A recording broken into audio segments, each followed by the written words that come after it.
Эмне үчүн дегенде мына азыр өзүңүздөр көрүп атасыздар.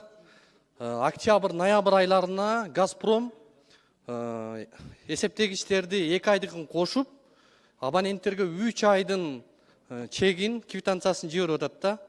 Анан бул жакта жазып атат расмий. Бул телеметриянын бузулгандыктан көп абоненттер дейт. Реалдуу көрсөткүчтөргө түшпөй калган.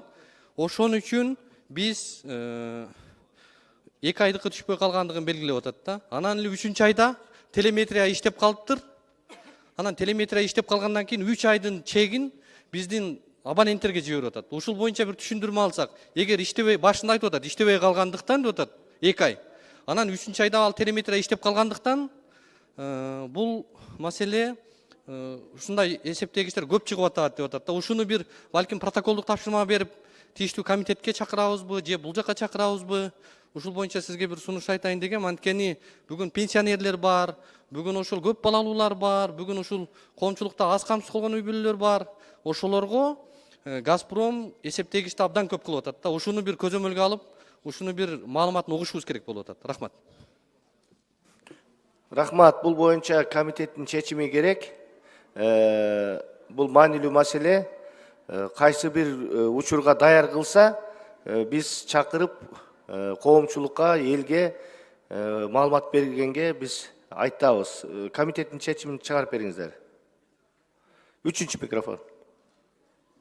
Урматтуу төрага, негизи комитеттин чечими керек, бирок сиз протоколдук тапшырма берип, теги тийиштүү комитетке өзүңүз сунуштасаңыз болот да. Ошону сизден суранып атам. Тийиштүү комитетке чакыралы, маалыматын угалы расмий, Рахмат. Рахмат. Урматтуу депутаттар, 1-чи микрофон. Рахмат. Саламатсыздарбы, урматтуу коллегалар.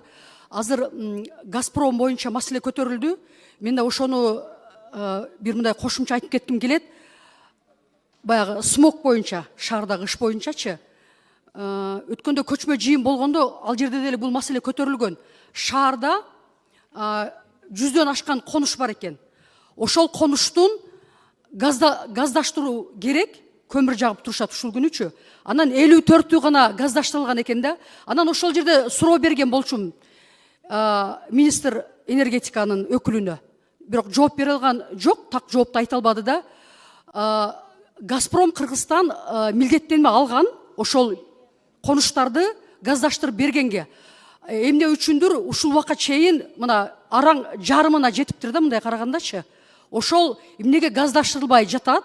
Эмнеге шаардын тургундары биз ушундай ышта жашашыбыз керек? Аны буга чейин коллегалар деле көтөрүп келатышат. Мен деле бул маселени аябай мындай көтөргүм келет. Себеп дегенде Бишкек шаарыбызда, Ошто жана башка жерлерде ыш маселеси өтө катуу турат.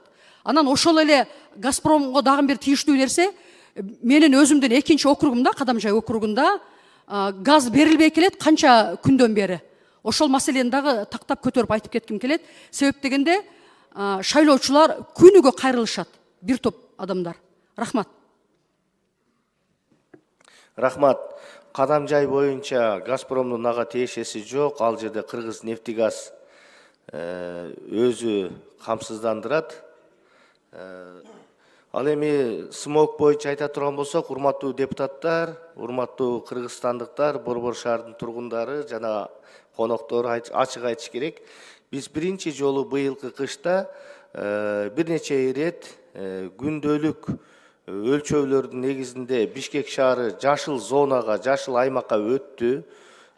Жылдагыдай, демейдегидей ыш жок. Смогту жоюу боюнча анын кесепеттерин изилдеп, аныктап, шаар бийлиги абдан жакшы иш алып барды.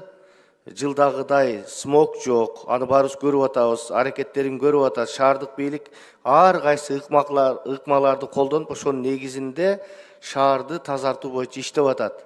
Бул жаатта биз шаар бийлигине рахмат айтышыбыз керек. Жакшыны жакшы деп да айтып үйрөнүшүбүз керек.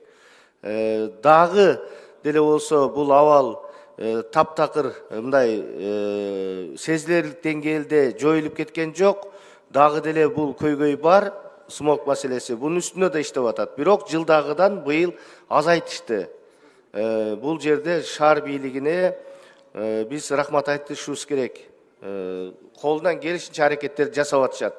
Биринчи жолу ушул кыш айларында биздин Бишкек Борбор шаарыбыз жашыл аймактарды көрсөтүп атат.